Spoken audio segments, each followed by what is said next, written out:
जय भीम। जय भारत, जय संविधान, जय मंडल, जय जोहार। अपनी बात को शुरू करने से पहले, क्योंकि आज एक ऐतिहासिक दिन 15 अगस्त, आजादी का दिन। इस आजादी के दिन हम सब लोग तिरंगा यात्राएं निकाल रहे हैं, तिरंगे के सम्मान में सलामी दे रहे हैं, अपने क्रांतिकारियों को याद कर रहे हैं, उनके बलिदान को, उनके संघर्ष को याद कर रहे हैं। ये बहुत अच्छी बात है। तो मैं इसमें कोई भी बात अपनी ना रखते हुए सबसे पहले मैं आपको बधाई देता हूं और मंगल कामनाएं, क्योंकि बाबा साहब ने कहा कि हम प्रथम और अंत्य भारतीय होने के नाते मैं आप सबको स्वतंत्रता दिवस की हार्दिक बधाई देता हूं और सभी देशवासियों के लिए मंगल कामनाएं करता हूं। उसके बाद बहुजन समाज में जन्मे सभी संतों, गुरुओं, महापुरुषों को नमन करता हूं, क्योंकि आजादी और आजादी के बाद भारत में जो कुछ बदला है या जो कुछ हमारे हिस्से में आया है वो क्रांतिकारियों, शहीदों और जो हमारे संत, गुरु, महापुरुषों उनके संघर्ष से हुआ। तो आज जो भी कुछ हमारे पास है ये उनके संघर्षों का फल, उनकी कुर्बानियों का फल। जब मैंने लाइव की बात रखी थी तब इंद्र कुमार की जानकारी मुझे नहीं थी, तब मेरे दिमाग में कुछ और था। लेकिन कुछ ही देर बाद इंद्र कुमार मेघवाल, वो 9 साल का एक छोटा भाई जो आज इस दुनिया में नहीं है, उसकी जानकारी मुझे मिली। अब मैं वो बात रखना चाहता हूं जो मैं महसूस कर रहा हूं। पहली बात तो हमें समझना पड़ेगा कि 15 अगस्त 1947 को जो आजादी मिली वो हमें नहीं मिली। मैं पूरी जिम्मेदारी से इस बात को कह रहा हूं। जो बुनियादी समस्या हमारे जीवन में है उनसे तो हमें आज भी आजादी नहीं मिली। वो आजादी हमें अंग्रेजों से मिली, लेकिन ब्राह्मणवाद से नहीं मिली। उस आजादी के तत्काल बाद हम ब्राह्मणवाद के गुलाम हो गए। आजादी सिर्फ सांस लेना नहीं है, आजादी का असल मकसद है सामाजिक समानता, न्याय, समान अवसर, बंधुत्व, भाईचारा।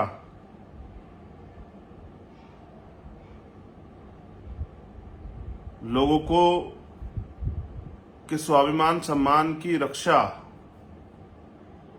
ये आजादी का ही एक हिस्सा है। तो मैं समझता हूं कहां की आजादी। पहला संदेश मेरा देशवासियों के लिए था, लेकिन दूसरा संदेश मेरा बहुजन समाज के लिए। कौन सी आजादी? वो आजादी जिसमें हमें आज भी लगभग 100 साल पहले बाबा साहब उस मटके को नहीं छू पाए।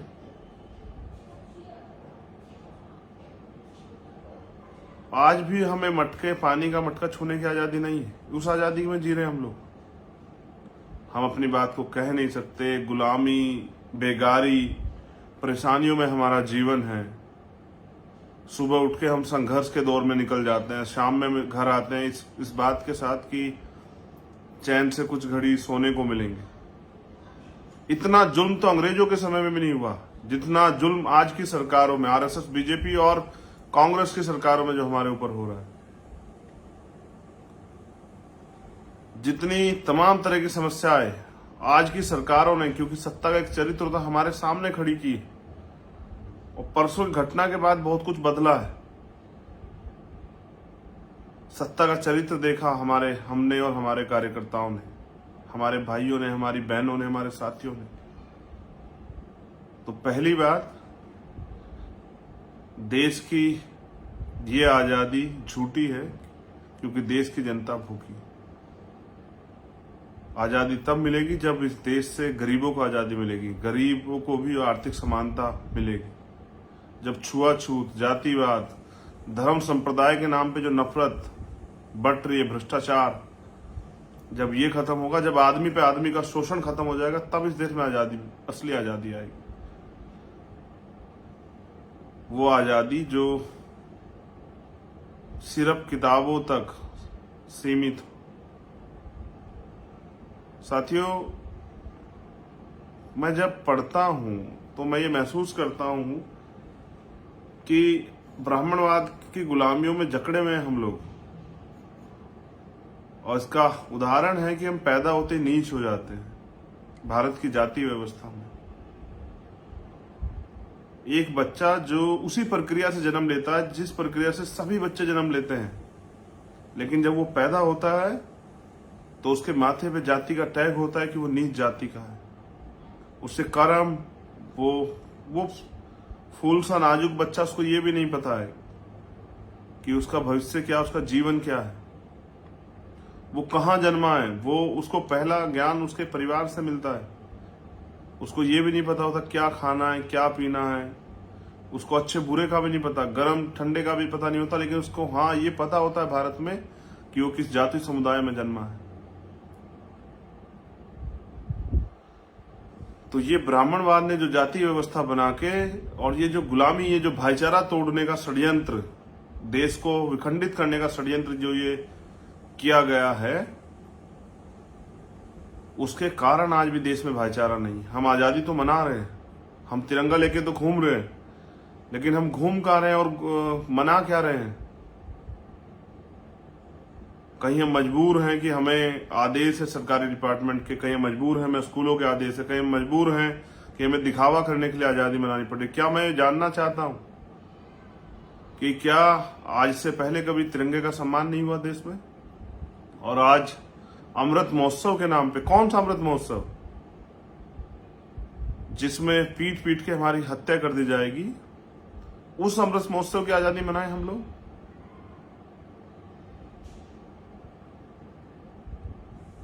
क्या अब से पहले तिरंगे का लोग सम्मान नहीं करते थे?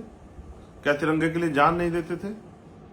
ये संघ के लोग बताएंगे या आरएसएस बीजेपी के लोग बताएंगे कि भाई तिरंगे का सम्मान करना हो, जिन्होंने कभी तिरंगे को एक्सेप्ट नहीं किया,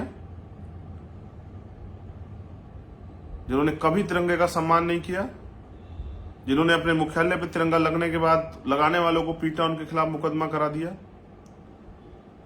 ये लोग जो जाति धर्म में बांट के, धर्म संप्रदाय की राजनीति करके, हिंदू मुसलमान की राजनीति करके इस देश में नफरत के जो है बीज तैयार कर रहे हैं, नफरत की दीवारें खड़ी कर रहे हैं। आज ये लोग जो हैं देश के तिरंगे के सम्मान की बात कर रहे हैं। इस तिरंगे का सम्मान उन परिवारों से पूछो जिन्होंने अपने परिजनों को खोया है देश की आजादी में भी, और उसके बाद आज भी बॉर्डर पे जो है गंदी राजनीति के जो लोग शिकार होते हैं, जो देश के जवान, उन परिवारों से पूछो कि इस तिरंगे की क्या अहमियत है। आज इस तिरंगे को बाजारू कर दिया गया। कोई तिरंगे को उल्टा पकड़ के खड़ा है, कोई तिरंगे को दिखावा करने के लिए, कोई तिरंगे को अन्य झंडों से नीचे लगा रहा है, कोई कूड़े की ठेली में तिरंगा लेके जा रहा है, कहीं जबरन जिनके पास खाने को रोटी नहीं, जिस देश में प्रति व्यक्ति आय गिर रही हो, वहां 20 रुपए का झंडा लेना आपकी मजबूरी, अगर राशन भी लेना हो। मैं तो गांव देहात से आता हूं, मैंने देखा कि 20 रुपए का झंडा लेना पड़ेगा तब जाके आपको राशन मिलेगा। पुलिस ने कहा कि अपनी ठेली पे, अपनी रिक्शा पे, अपने ऑटो पे, अपनी गाड़ी पे लगाओ झंडा अगर यहां चलानी है तो। ये डरा धमका के आजादी का उत्सव मनाया जा रहा है, अमृत महोत्सव मनाया जा रहा है सरकारों द्वारा। खैर, इस झूठी आजादी को तो हम लोग, क्योंकि हम देश से प्यार करते हैं, तो इस अन्याय के साथ भी सह रहे हैं। लेकिन जो घटना राजस्थान में घटी, अब उस पर बात करनी बहुत जरूरी।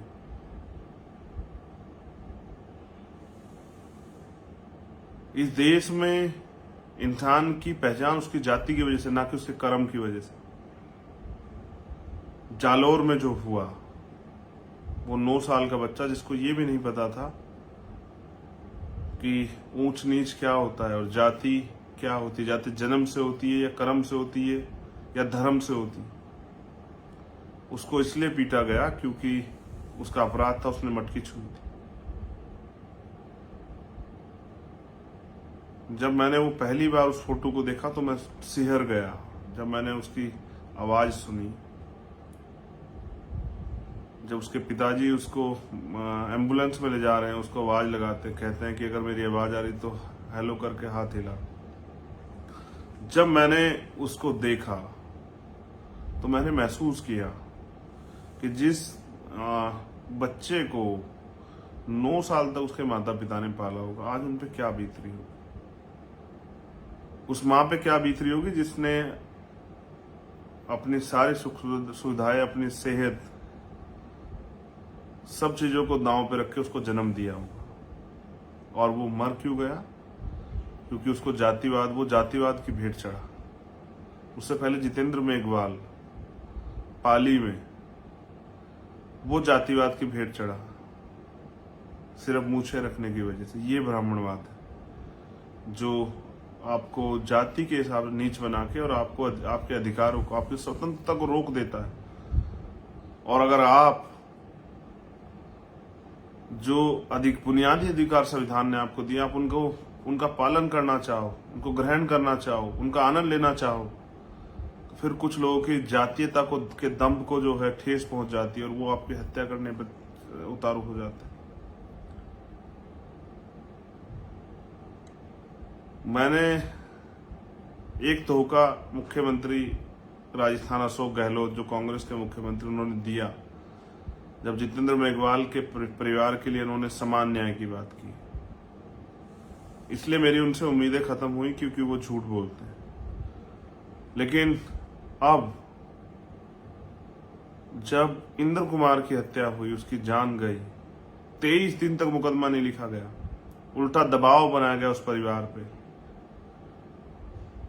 कल जब उनके परिवार के लोग चाहते थे कि उनको समान न्याय मिले जैसा कन्हैया के परिवार को मिला, ऐसा समान न्याय उनके साथ हो, और समाज के लोग भी चाहते थे, तो पुलिस ने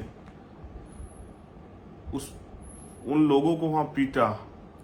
सबसे पहले बात करूंगा उसके पिताजी की। उसके पिता को पीटा, उसकी बुआ को पीटा, उसके पिता के भाइयों को पीटा, उसकी मां को पीटा। ये कांग्रेस की, राजस्थान की सरकार का न्याय। मैंने लिखा अपने ट्विटर हैंडल से कि न्याय मांगने पे चमड़ी दलितों की कैसे उधेड़ी जाती थी, ये आप अशोक गहलोत से सीखिए। और उसके पिता, उसके परिजनों को कैसे पीटा जाता है, कैसे न्याय की मांग करने। आपने देखा जाति व्यवस्था का कितना बड़ा असर है कि मुख्यमंत्री हिम्मत नहीं जुटा पाए पुरोहितों के खिलाफ कि वो जितेंद्र के परिवार की मदद करते हैं। झूठ बोलते रहे, लेकिन यहां इतना बड़ा असर है कि कभी आपने सुना कि पीड़ितों को पीटा गया हो? ऐसा हमने हाथरस में सुना था। वहां बीजेपी की सरकार थी। और आपको सत्ता का चरित्र देखना है तो यहां देखिए राजस्थान में कांग्रेस की सरकार ने क्या किया है। सत्ता का चरित्र एक है। उन्होंने उसके परिवार को पीटा, डरा धमका के जबरन उस बच्चे के शव को जला दिया गया। हमारे कार्यकर्ता वहां थे, मेरी उनसे बात हुई। उन्होंने बताया कि उन्होंने हमें वहां पीटा। वो निहत्थे थे, इतना पीटा कि उनकी रीढ़ की हड्डी से लेकर उनकी टांगे तक जो है वो तोड़ दी गई। उनकी रीढ़ की हड्डी में चोट। जब अभी मेरी मोतीलाल से बात हुई, उसने मुझे बताया कि भाई उन्होंने मुझे पीटा, लेकिन जब वो मुझे पीट रहे थे तो मुझे आपकी एक बात याद आई जो आपने मुझे 21 जुलाई को राष्ट्रीय अधिवेशन में कही थी सब लोगों को, कि मुझे ऐसे कार्यकर्ता चाहिए जो लाठी के आगे भागे ना, उसका डटकर सामना करे। फिर मैं भागा नहीं वहां से। उन्होंने मुझे खूब पीटा। उसके बाद गाड़ी में ले जाकर उन्होंने मुझे पीटा। जब मैंने विरोध किया तो उन्होंने मेरी पलकें उखाड़ने की कोशिश की, उन्होंने मेरी मूछें उखाड़ने की कोशिश की। अगर मैं इस बात पे मैं उनके साथ झगड़ा तो उन्होंने मेरे प्राइवेट पार्ट पे हमला किया, उन्होंने मेरे बाल खींचे, उन्होंने लाठी मेरे प्राइवेट पार्ट पे मारी, उन्होंने मुझे गालियां दी, भद्दी भद्दी गालियां दी, उन्होंने बाबा साहब को गालियां दी। और आप जानते हैं मैं झूठ नहीं बोलता। जब मेरी चंदा बहन से बात हुई तो उसने बताया कि भैया मेरी नाक पे चोट लगी, लेकिन हम नहीं भागे। लेकिन मुझे चंदा ने मुझसे कहा कि भाई मुझे दुख इस बात का नहीं कि मुझे चोट लगी, लेकिन उसके पिताजी को पीटा गया, उसकी माँ को पीटा गया, बहुत बुरी तरीके से पीटा गया, उनको डराया धमकाया गया। मैंने पूछा कि सब कैसे चला तुम लोग वहां थे, तो कहा कि पुलिस ने हमें उठा लिया और पुलिस ने सब जबरन जलवाया। हमने हाथरस में देखा तो हमने ये भी देखा कांग्रेस के सीनियर नेता वो लड़ रहे थे यहाँ उत्तर प्रदेश में कि नहीं ये अन्याय हुआ है, लेकिन जब वहां आपकी सरकार अन्याय करती है, जब वही जाति आपकी सरकार करती है, तब आपका दलित प्रेम कहां चला जाता है? तब क्यों आप अपने मुख्यमंत्री से जवाब नहीं मांगते, क्यों नहीं पूछते? एक और साथी, जब मैंने उनसे पूछा तो उन्होंने बताया कि उन्होंने हमें जानवरों की तरह पीटा। ये है न्याय के लिए आवाज उठाने का परिणाम, और ये है सेकुलर कांग्रेस की गवर्नमेंट राजस्थान की।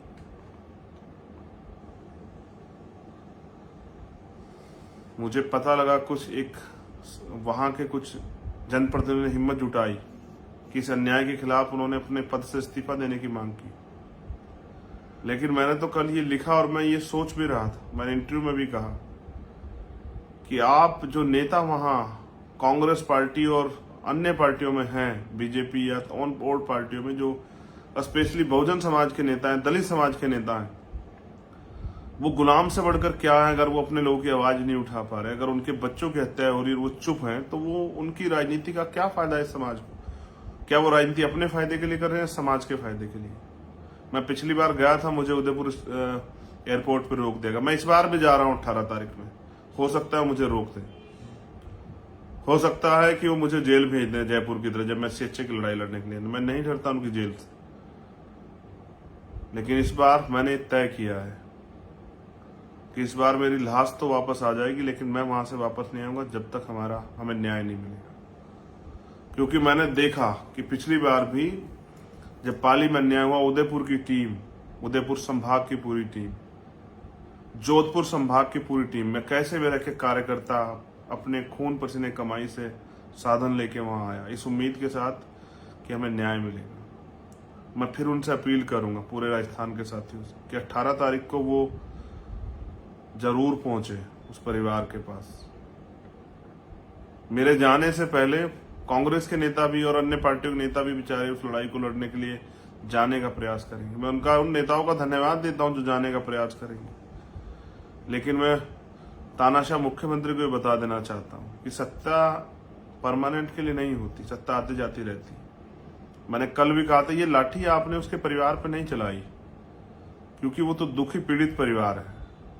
ये लाठी आपने उस परिवार पे नहीं चलाई, ये आपने इंद्र कुमार के पिताजी पे नहीं चलाई, उसकी माँ, उसकी बुआ पे, उसके ताऊ पे नहीं चलाई, उसके भाई पे नहीं चलाई। ये लाठी आपने पूरे दलित समाज की पीठ पे चलाई, और इसका हिसाब जो है समय आने पे जरूर दिया जाएगा। सत्ता बदलेगी। ऐसी निकम्मी नालायक सरकार और ऐसे मुख्यमंत्री भी सत्ता से बेदखल होंगे। किसी के बच्चे के जाने के बाद उसके परिवार को दर्द में पीटना, उसके बाद चैन से सो जाना, शर्म नहीं आती आप लोगों को? क्या जमीर मर गया है? क्या सत्ता के आगे इतने लालची भेड़िए बन गए हैं कि ये भी भूल गए कि इंसानों की जीवन की कुछ कीमत होती? क्या 5 लाख रुपए जो कीमत लगाई है मुख्यमंत्री ने दलितों की वहां पर ऐलान करके, क्या वो वापस ला सकते हैं 5 लाख रुपए में हमारे इंद्र कुमार को, हमारे छोटे भाई को? क्या वो जितेंद्र मेघवाल को लौटा सकते हैं मुझे? कितना अन्याय उस सरकार में, राजस्थान की सरकार में कितना अन्याय है। अंग्रेजों की सरकारों में भी नहीं होता। जनरल डायर ने भी ऐसे हमला नहीं कराया नित्य लोगों पे। या समझिए जनरल डायर ने जैसे निहत्थे लोगों पे हमला करा, ऐसा हमला कराया मुख्यमंत्री अशोक गहलोत ने, इसीलिए कि उनकी न्याय की आवाज ताकतवर ना बने। क्या सत्ता में बैठे लोगों का जमीर मर गया है?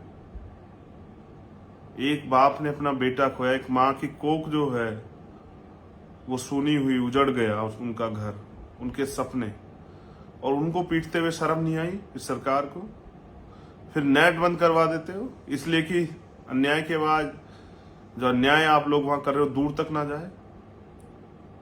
तो आपको क्या लगता है कि ये शोषितों की आहें दूर तक नहीं जाएंगी? आपको क्या लगता है इनकी सुनाई करने वाला कोई नहीं है? अगर आपकी सत्ता सरकार में बैठे चमचे नहीं बोलेंगे, वो जो कैबिनेट रैंक और तमाम पदों पर बैठ के जो है वो जो लोग बैठे वो नहीं बोलेंगे, तो क्या आपको लगता है कोई नहीं बोलेगा? नहीं। वो जो लोग लाठियां खा रहे थे उन्होंने अपना जीवन लगा दिया है इस समाज के लिए। मैं पूछना चाहता हूं राहुल गांधी जी से भी, वो कब जाएंगे उस परिवार से मिलने? मैं पूछना चाहता हूं देश के प्रधानमंत्री जी से भी कि कौन सा आजादी का महोत्सव जहां आज भी ये इतनी गैर बराबरी है कि मूछे रखने पे, घोड़ी बैठने पे, मटकी छूने पे, मंदिर जाने पे हमारी हत्या हो जाती है, हमारे बदन से हमारी खाल को उधेड़ दिया जाता है, हमारी चमड़ी खींच ली जाती है। हम कौन से आजादी का महोत्सव मनाएं?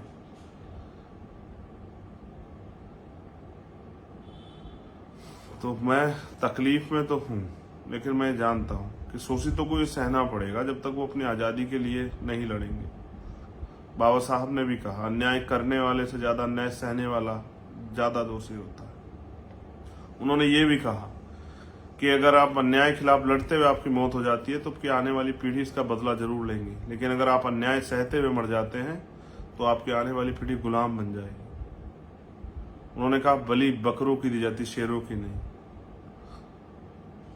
उन्होंने हमें सिखाया, शिक्षा शेरनी का वो दूध है जो पिएगा वो दहाड़ेगा। हम शिक्षित लोग हैं, अगर हम अपने समाज के खिलाफ हो रहे अन्याय खिलाफ, जो समाज के साथ अन्याय और उसके खिलाफ नहीं बोलेंगे तो कौन बोलेगा? उन्होंने कहा कि सम्मान का 1 घंटे का जीवन और गुलामी का हजारों साल का जीवन, उस सम्मान का 1 घंटे का जीवन, 1 दिन का जीवन उस हजारों साल के जीवन से बेहतर है। हम यहाँ गुलामी सहने के लिए पैदा नहीं हुए। क्यों हमारी चीखें सरकार को सुनाई नहीं देती? क्यों हमारा अन्याय जो वहां अशोक मेघवाल के परिवार के साथ, तो क्यों नहीं दे पाई सरकार ये न्याय?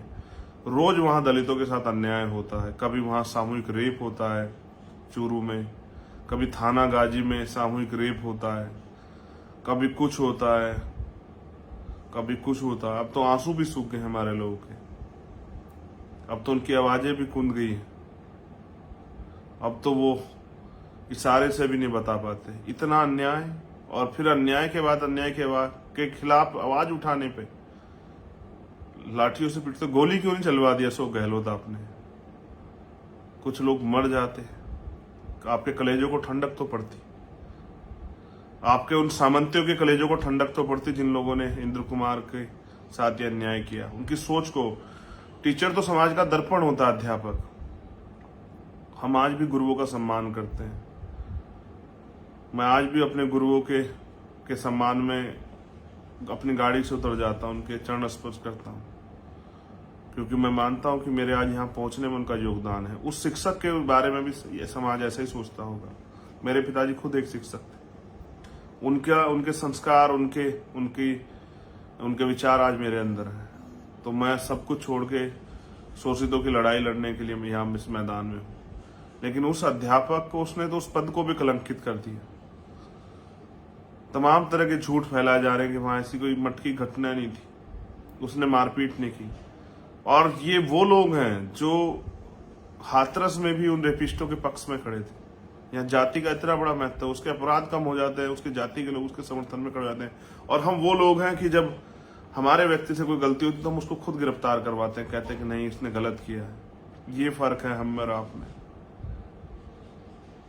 आप आज भी अपनी कुंठित मानसिकता को नहीं बदल पाए। आज भी आप चाहते हैं कि हम मोहताज बने रहें। आज भी आप हमें फटे हाल में, भूखमरी में, कुपोषण में, अन्याय में, जुल्म जाति का शिकार होते देखना चाहते हैं। आप आज भी चाहते हैं रेप हत्या हो समाज की और कोई आवाज ना उठाए, और हम ये नहीं चाहते। हम स्वाभिमान सम्मान का जीवन चाहते हैं। हम अभिव्यक्ति की आजादी चाहते हैं, हम समान अवसर चाहते हैं, हम संघर्ष करके आगे बढ़ना चाहते हैं, लेकिन हमारे रास्ते ये सब चीजें करके रोके जाते हैं। क्या इसका एक स्पष्ट संदेश नहीं? कौन माँ अपने बच्चों को स्कूल भेजेगी जब उसको ये पता होगा कि उस स्कूल में कोई वैसी दरिंदा बैठा होगा जो उसके बच्चे की जान ले लेगा? क्या ये हमें संदेश देकर डराया नहीं जा रहा है? तो डरे तो हम अंग्रेजों से भी नहीं, उनसे पहले मुगलों से भी नहीं, उससे पहले और जितने भी शासक आए आर्यन, हम डरे तो किसी से भी नहीं। तो आपसे कैसे डर जाएंगे? मैं राजस्थान की टीम को कहता हूं, हर एक कार्यकर्ता कि वो पहुंचे 18 तारीख में, क्योंकि ये लड़ाई अब आर पार की होगी। मैं किसी भी कीमत पे विड्रॉ नहीं करूंगा, मैं पीछे नहीं लौटूंगा। मेरी लड़ाई सिर्फ किसी एक गांव की नहीं, मेरी लड़ाई अन्याय के खिलाफ है, और मेरी नहीं, हम सब लोगों की साझा लड़ाई है। वो जो लाठियां पड़ी हैं, वो लाठियां मेरे कार्यकर्ताओं की पीठ पे नहीं पड़ी है, वो मेरी भी पीठ पे पड़ी है। वो मेरी बहन की नाक पे नहीं पड़ी है, वो मेरी नाक पे भी पड़ी है। वो पूरे इस दलित समाज की पीठ पे पड़ी है, इस वंचित तबके की पीठ पे पड़ी है, उन सब साथियों की पीठ पे पड़ी है जो SC ST OBC और माइनॉरिटी के लोग हैं, जो कमजोरों के रक्षक हैं। उन सब की पीठ पे पड़ी है वो लाठियां, जो कहीं ना कहीं जिन्होंने ये जाति का अन्याय सहा है, धर्म का अन्याय सहा है, उन सब की पीठ पे पड़ी है। अशोक गहलोत जी ये सूद समेत आपको वापस करेंगे। मैं ये भी जानता हूं कि वहां जितना पुलिस फोर्स लगाया होगा सब शेड्यूल कास्ट के मोस्टली लोग होंगे या बैकवर्ड माइनॉरिटी के, कि अगर हम उनके खिलाफ कुछ करें तो वो भी ना कर पाए, कि जाति बीच में आ जाए। लेकिन विश्वास कीजिए अशोक गहलोत जी, जाति बीच में नहीं आएगी। जिन अधिकारियों ने मेरे कार्यकर्ताओं के साथ अन्याय किया, मैं उन सबके खिलाफ मुकदमा दर्ज करवाऊंगा। आप वहां से नहीं करोगे थाने से, मैं DGP के दफ्तर के बाहर बैठूंगा जाके। अगर उसने आपका SSP, एडिशनल SP कोई भी शामिल होगा, हम सबके खिलाफ लड़ेंगे। हम आपके खिलाफ भी लड़ेंगे। अगर आप इस अन्याय में के मददगार आप हैं, उनके पीछे आप खड़े होंगे, तो हम आपके खिलाफ भी लड़ेंगे। अगर आप वहां से रोकेंगे तो हम जुडिशरी के जरिए लड़ेंगे।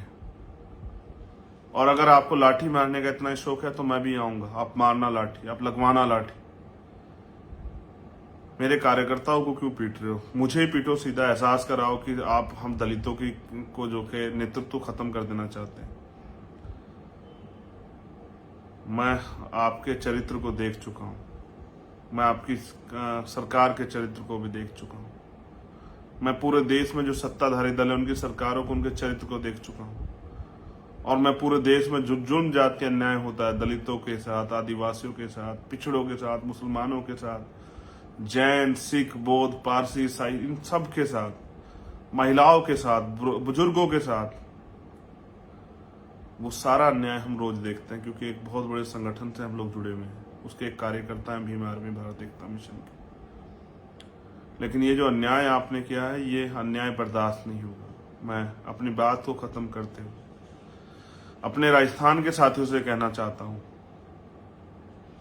कि इतिहास याद रखेगा, आपकी पीठ पे जो लाठियां पड़ी हैं वो व्यर्थ नहीं जाएंगी। इंद्र कुमार के परिवार को भी और जितेंद्र मेघवाल के परिवार को भी न्याय मिलेगा। मैं दिखाऊंगा आपकी ताकत के आगे ये सत्ता में बैठे हुए लोग उस घर तक जाएंगे,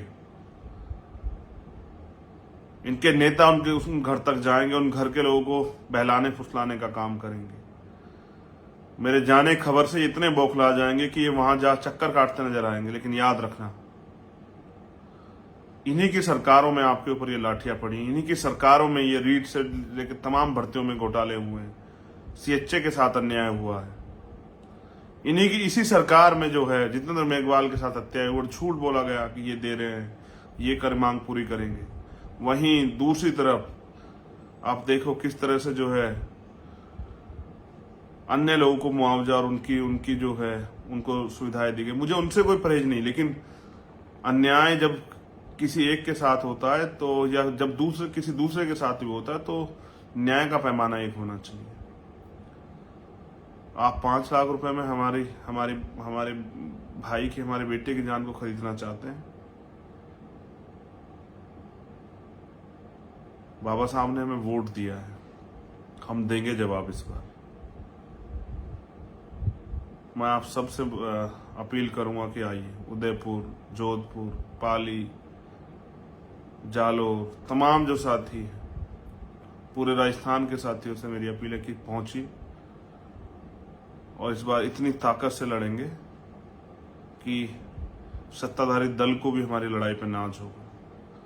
उनको भी ये समझ आएगा कि हम राजनीति कम सामाजिक ज्यादा है, और सत्ता में जो लोग बैठे हैं वंचित वर्ग के, उनको भी समझ आएगा कि उनके लिए सत्ता महत्वपूर्ण है और हम लोगों के लिए न्याय महत्वपूर्ण है, हमारे लोगों के लिए हमारे लोगों की जान महत्वपूर्ण है, उनके अधिकार महत्वपूर्ण है, उनकी रक्षा सुरक्षा महत्वपूर्ण। आप सबसे मुलाकात होगी 18 तारीख में। जय भीम, जय भारत, जय मंडल, जोहार और जय संविधान। हम इस देश की भी रक्षा करेंगे और बहुजन समाज की भी रक्षा करेंगे, और हम घुटने नहीं टेकेंगे। अगर गोली भी खाएंगे तो सीना तान के खाएंगे, पीठ नहीं दिखाएंगे, लेकिन अन्याय बर्दाश्त नहीं करेंगे, गुलामी जुल्म जाति बर्दाश्त नहीं करेंगे। अगर प्रधानमंत्री कर सकते हैं तो कीजिए ना जातिवाद का अंत इस देश से, कीजिए ना छुआछूत और भेदभाव का अंत। और 72 सालों में दिया क्या आपने हमें? गालियों के अलावा, दुर्भावना के अलावा, अपमान के अलावा, और रोज हमारे रास्ते को रोकने के लिए हमें इन सब चीजों में उलझाने के अलावा। समय बदलेगा और हम ये भूलेंगे नहीं। धन्यवाद, आप सभी के लिए मंगल कामना है। और उन दो साथी जो लड़े हैं उनसे मैं कहना चाहूंगा, हिम्मत मत हारना मेरे साथी, हिम्मत मत हारना। लड़ाई तो अभी शुरू हुई, हमें भी आजादी चाहिए। ब्राह्मणवाद से, छुआछूत से, जातिवाद से, आर्थिक गैर बराबरी से, सामाजिक अन्याय से, सामाजिक गैर बराबरी से, कोलोजियम से, हमें भी इस अन्याय और जो समान अवसर के सिद्धांत को के खिलाफ है, हमें भी उससे आजादी चाहिए। और हमें ये जो जुल्म जाती है, अत्याचार, उनसे भी आजादी चाहिए। मगर ये मांगने से नहीं मिलेगी, इसकी कीमत चुकानी पड़ेगी, उसके लिए लड़ना पड़ेगा। तैयार हो जाओ, इस बार ऐसे लड़ेंगे कि इतिहास याद रखे। धन्यवाद। जय भीम, नीला सलाम।